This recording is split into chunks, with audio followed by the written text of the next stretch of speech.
നമസ്കാരം എല്ലാവർക്കും pro wrestling Malayalam പറയും യൂട്യൂബ് ചാനലിലേക്ക് സ്വാഗതം.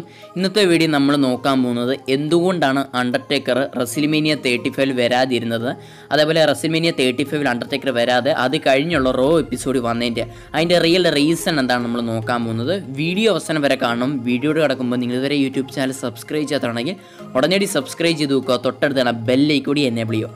അപ്പോൾ നേരെ നമുക്ക് വീഡിയോ അങ്ങ് പോയേക്കാം. Gotta know that nothing lasts forever.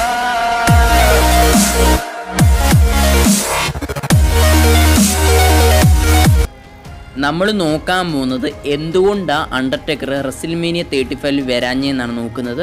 ശരിക്കും പറഞ്ഞാൽ അണ്ടർടേക്കർ റെസ്ലിമേനിയ 35 വന്നായിരുന്നു, പക്ഷേ ഒരു സ്പീച്ച് കൊടുക്കാൻ ഒരു മാച്ചിനായിട്ടൊന്നും അണ്ടർടേക്കർ വന്നില്ലായിരുന്നു. അണ്ടർടേക്കർ VIP റൂമിലിരുന്ന് റെസ്ലിമേനിയ കാണാൻ വേണ്ടി അണ്ടർടേക്കർ വന്നായിരുന്നു. പിന്നെ എന്തുകൊണ്ടാണ് അണ്ടർടേക്കറിന് റെസ്ലിമേനിയ 35 മാച്ച് ഇല്ലാത്തത്? അതിൻ്റെ റിയൽ റീസൺ എന്താണെന്ന് വെച്ചാൽ, അണ്ടർടേക്കറിന് റെസ്ലിമേനിയ വെച്ചൊരു മാച്ച് ഉണ്ടെന്ന് പറയുകയാണെങ്കിൽ ഓഡിയൻസിനൊക്കെ വളരെ വലിയ ആകാംക്ഷയുള്ള മാച്ച് തന്നെയാണ്. പക്ഷേ ആ ഓഡിയൻസിന് ആകാംക്ഷയുള്ള ഒരു മാച്ച് അണ്ടർടേക്കറിന് കാഴ്ചവെക്കാൻ സാധിക്കത്തില്ല. അണ്ടർടേക്കറിന് ഇത്രമാത്രം പ്രായമായതുകൊണ്ട് തന്നെ പഴയ രീതിയിൽ അണ്ടർടേക്കറിന് പെർഫോമൻസ് ചെയ്യാൻ സാധിക്കത്തില്ല. അത് ഓഡിയൻസിന് വളരെ വലിയ വിഷമം നൽകുന്ന ഒരു കാര്യം തന്നെയാണ്.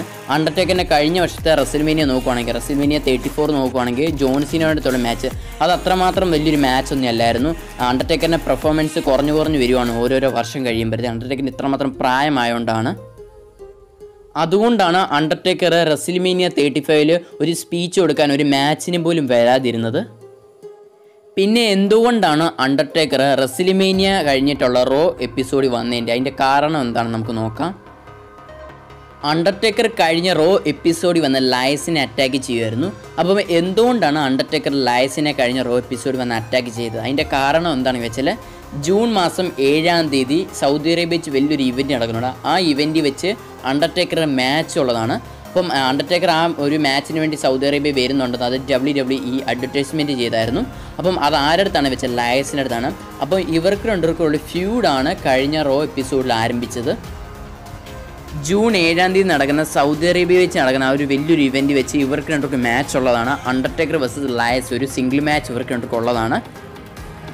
ഇനിയും അണ്ടർടേക്കർ ഇനിയും തുടർന്നുള്ള റോ എപ്പിസോഡ് വരുമോ ഇല്ലയോ നമുക്കറിയത്തില്ല. ഇനിയും ജൂൺ മാസമാവും, ഇനിയും സമയമുണ്ട്. അപ്പോൾ ഇവർക്ക് രണ്ടുപേർക്കുള്ള ഫ്യൂഡ് ഇനി എത്രമാത്രം പോകുമോ ഇല്ലയോ നമുക്കറിയത്തില്ല. പിന്നെ അണ്ടർടേക്കർ റെസ്ലിമേനിയ 36 ഉറപ്പായിട്ട് മാച്ചുകളാണ്. അണ്ടർടേക്കറിൻ്റെ റെസ്ലിംഗ് കരിയറിലെ ഏറ്റവും അവസാനത്തെ മാച്ച് തന്നെ റെസ്ലിമേനിയ 36 നടക്കാൻ പോകുന്നത്. അത് കഴിഞ്ഞിട്ട് അണ്ടർടേക്കർ ഹോൾ ഓഫ് ഫെയിമർ ആവുന്നതാണ്. അണ്ടർടേക്കർ ആ മാച്ച് അണ്ടർടേക്കർ പരാജയപ്പെടുന്നതാണ്.